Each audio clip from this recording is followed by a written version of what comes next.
This is a presentation, similar. There are presentations like it, but this one is mine.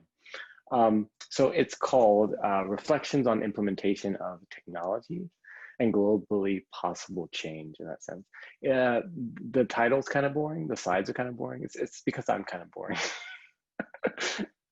So my name's Dominic. I live in Los Angeles, Canoga Park to be specific.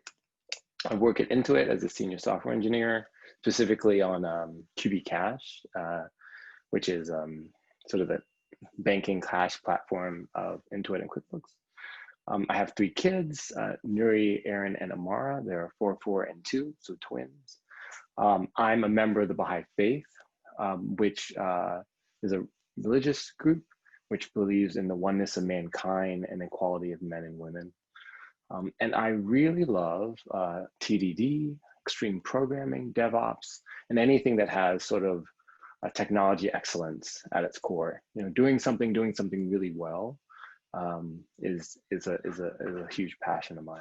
As well as just mentioning sort of the Baha'i Faith, which has this foundation of meaning, invest meaning into actions and you'll see how that'll come up. So it's important for us to have sort of meaning in the things that we do. So here's a quote, actually. It's a Baha'i quote that's sort of a foundation for what we're talking about. It says, "Be anxiously concerned with the needs of the age in which you live.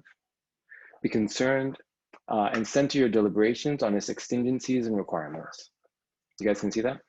I'm assuming? That's good? Yes. Okay, great. Okay. So this is, we're thinking about the world, right? There's sort of a thinking presentation. There's a lot of sort of concepts getting thrown around, and you'll probably end with more questions than you would have answers, but that's kind of the point. The point is to kind of get our gears moving and stuff like that for all these great other presentations that are coming up, and to give us some things to think about, you know, just later. So here's sort of a first thought. Does humanity actually have a choice as to which technology will be adopted in a certain period of history? Right? Is it, do we like choose out of a random amount? Is it sort of like a predestination? Like, this is just the best thing ever. Like, iPhones are coming no matter what, right? Or you know. So let me start with something. Consider, I said I have kids, the automobile. So how, just thinking of these ideas kind of start to get us in the right space. How did it come about that we use the automobile, that it's so widespread? Was it just because people made certain discoveries, right? One after the other that enabled them to build the automobile? Is it just like technical things? Oh my God, we can do it now, let's just do it. Would the technology exist today if some of those people hadn't existed, right? Would someone else have just done the same thing? Was the fact that the technical aspects of the automobile were gradually perfected reason enough for it to become the accepted means of transportation, right? The fact that it was getting better and better meant that it should be more and more widely adopted.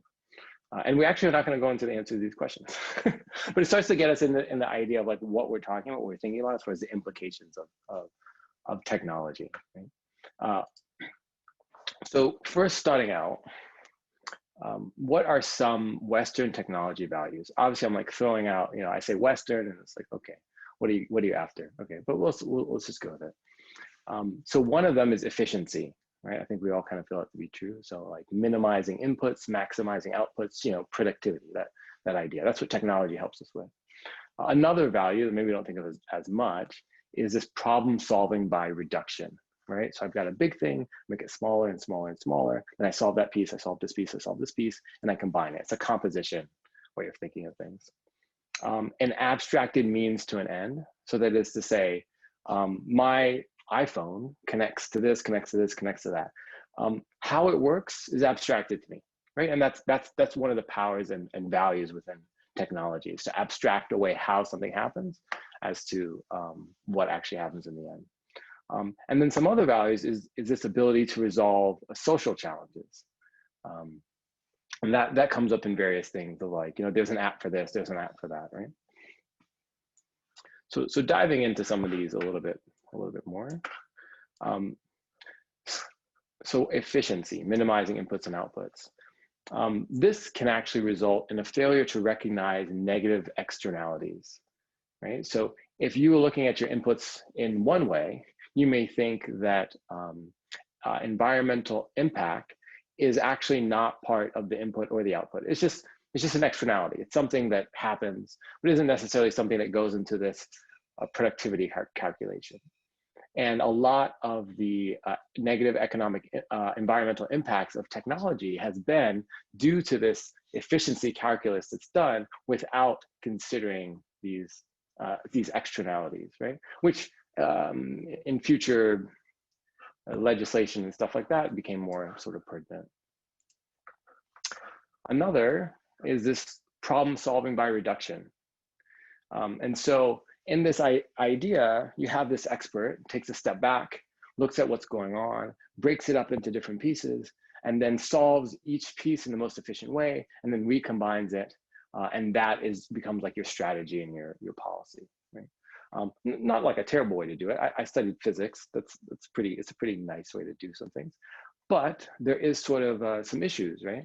A reductionist approach can be found in the emphasis on recycling versus reconsidering the systems of production and consumption.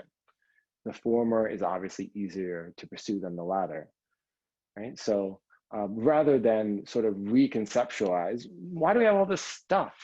Like, what's up with all this stuff, you know?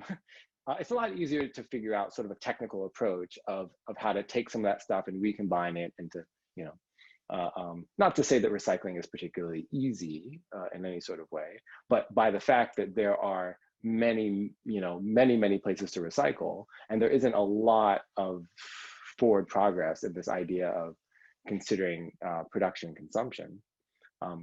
You can tell that one's a bit easier than the other one. A nice way to look at it is the reduce, reuse, recycle is going from hardest to easiest, right? So the recycle is like, okay, it's like a technical challenge, right? Reuse it is like a slightly of a change in, I don't know, you'd use like tape or something, I'm not sure. And then when I ask you, what about, how do you get people to reduce? It's like, you know, lots of question marks start to come up. So there's another way to look at it. There's this concept called problematizing. And this idea is sort of engaging an entire population within this task of, it's called codifying into reality these symbols that it thinks are important, and then altering the relationship with its natural and social forces. So that's sort of like a mouthful of a sentence, but the main thing is that the reason why some of these approaches are used in a reductionist sense is because it's simpler. The reason why it has to be broken down in small pieces is because the whole thing cannot fit into one person's mind. Problematizing recognizes that and looks into engaging the entire population in the task to use their entire cognitive abilities to be able to solve a problem, because it can't be necessarily broken down, but maybe it shouldn't be broken down. And one person can't hold it all in their mind. Maybe one person shouldn't. Maybe everyone should have collectively different pieces of this in their mind and working on it together. So an abstracted means to an end. There's sort of an issue with that everything becomes instrumental, that there's significance in life that isn't necessarily there. So if I feel that I'm planting something in the ground, and as I plant that thing in the ground, I am giving back to the earth that has birthed me, I suppose. And I am helping the ecological well-being of the surroundings and animals. And I'm doing all those sorts of things. There's a lot of cosmic meaning that I'm attaching to that action that I'm doing. And our general view of technology actually extracts that away to say that is of no importance. So long as the plant is grown at the end, then the purpose is accomplished. And abstracting away the details actually is a value. It's a value sort of thing. But in doing that, you can potentially strip away meaning from things that actually are meaningful. I put in a transition as a side. Now you know. Should have warned you. I'd forgotten myself. So another one is the ability to resolve social challenges. This is a joke, which I like. So I think, you know, there's an app for this, an app for meditation. There's an app for feeling nice about yourself. This can result in exaggerated reliance on technology, right? And to lean into places where diffusing technology is easier than changing behavior. So technology, as an example, cannot stop my mom from saying that I have soft hands for a grown man. that it looks like I'd never worked a day in my life, and that she can't introduce me to her friends. That's not everything can be solved with technology, is basically what I'm saying. Some things are social issues. They're just plain and simple social issues. Another value that can come in is saying that this idea is sort of an optimism that technology alone can ameliorate or resolve pressing social challenges, but actually often only serves to exacerbate the real problems. And so this idea of like, you know what, people don't have to stop X, Y, or Z. We can just use technology, right? There's for this and for that, you know. So obviously there are challenges in which that's not the case, you know. One more real contemporary example would be like Black Lives Matter or something like that. Also pivoting off of something my mom said, which was really nice, which I love. And she said, you know, it's really in these days with, you know, an app for this, an app for that, people are recognizing that these are things that matters of the heart, you know, and that we're finally coming together and realizing that Black lives matter. And we're finally coming together and realizing that all lives matter, not just Black lives and all lives. We're finally all on the same page. I don't know how long it's been, but it feels so good. It just makes me laugh whenever I say that because, you know, Mom, that's not exactly what's happening, but I didn't want to spoil it for her. So an example, and sort of a real world example about reindeers and snowmobiles. So this is a story of the Skolts in Finland. They've been around for a while, kind of isolated. They were a part of the Soviet Union. Then when the Soviet Union broke up, they became part of Finland, lived in the Arctic, basically. And they're mainly reindeer herders. That's sort of what the Skolts are, they're reindeer herders. That's part of their stories, part of their background, part of their culture. They have pictures, everything's around reindeers. That's what they do. And mainly what they would do is they would let the reindeer out in the summer, and they would go and eat and stuff like that. And then they would round them up in the winter.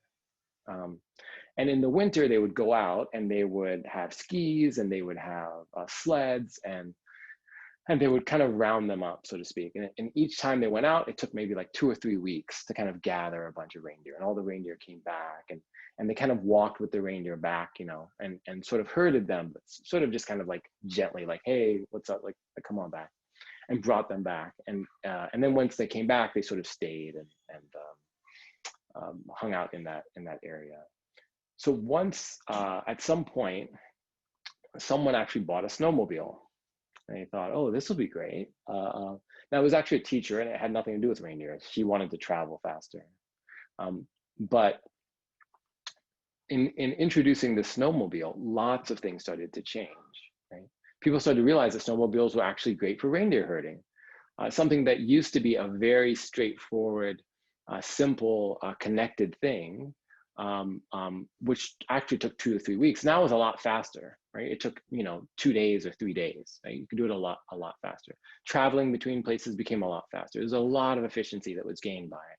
But some of the things that were lost actually was this connection with the actual reindeer. Since they didn't spend as much time with them, they weren't actually connecting with them.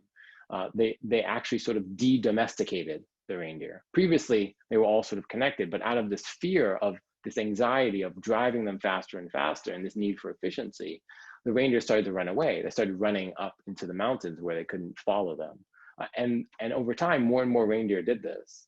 There's a lot more to it, but basically the entire economy around reindeer collapsed. And people started to see themselves a lot less as reindeer herders, but really more as people who needed to pay off snowmobiles. The younger population started to resent the older population that didn't know how to ride snowmobiles. Right? And lots of people started to become left behind. And the actual environment itself suffered as a result. And many of the men in that society left to go to the city to actually, you know, to make money and these sorts of things. So going back to this quote, be anxiously concerned with the needs of the age in which you live in, right? So if I'm living in that society, what am I thinking about? And this is another quote to kind of go on top of that, It says that all men have been created to carry forward an ever-advancing civilization. So what would you do in this sense, right? So we know about snowmobiles, right? We know about sculpts, and we understand that the introduction to this basically kind of destroyed their entire society, more or less. I mean, it's not like, but in lots of ways, who they were is completely gone, and much of the equality and egalitarianness of the society actually left as a result of this.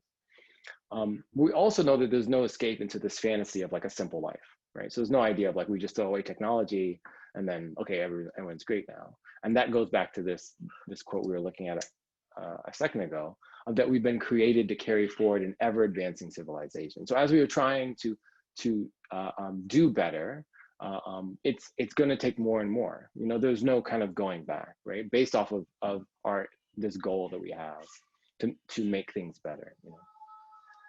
So based off of that, how might you learn about something like this, and what potentially has happened? There's sort of two, there's lots of ways to think of it, but there's maybe two ways that I'll explore as far as knowledge gathering. One of them is a paradigm shift, and the other one is a research program. So a paradigm shift is this idea, you think of like disruptive, right? There's something that's good, and then something better comes along, and it's so much better that the good just goes away. Just get out of here, good. Better is here, and the whole thing just shifts, right? It's just completely disruptive. And then there's another concept of like a research program, like you're like a scientist or something like that, and you submit articles and papers, and people learn from each other, and they kind of do more and more and more. I'm just sort of pointing those two kind of concepts out. And now let's get back to DevOps, as we haven't really touched on it yet. So DevOps and deployments and a steady hand, is what I'm saying. So the question may be, what does this transition of these things look like? So previously, maybe there were release teams, and now there's continuous delivery. Maybe there are quality assurance departments, right, entire departments.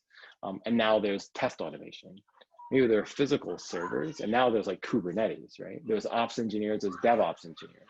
It's not to say that the things on the right don't have value and are not fantastic, right? But what does the transition between these two things look like? Is it a paradigm shift? Is it one thing just replacing the other thing? And based off of that, do we fall prey to some of the values that we have of technology, this reduction of meaning? When we're looking at release teams, what are they bringing to the table, right? We know that there's a lot of coordination. We know that there's an understanding which they have of what's going on in production in which nobody else has, right? As far as quality assurance departments, we know that actually QA are some of the people that understand the product better than anyone, better than the people that actually even built it. And where does that go when you have this test automation? It's not to say that you shouldn't do it at all, but to recognize that an evolving paradigm is much better than a complete shift in paradigm.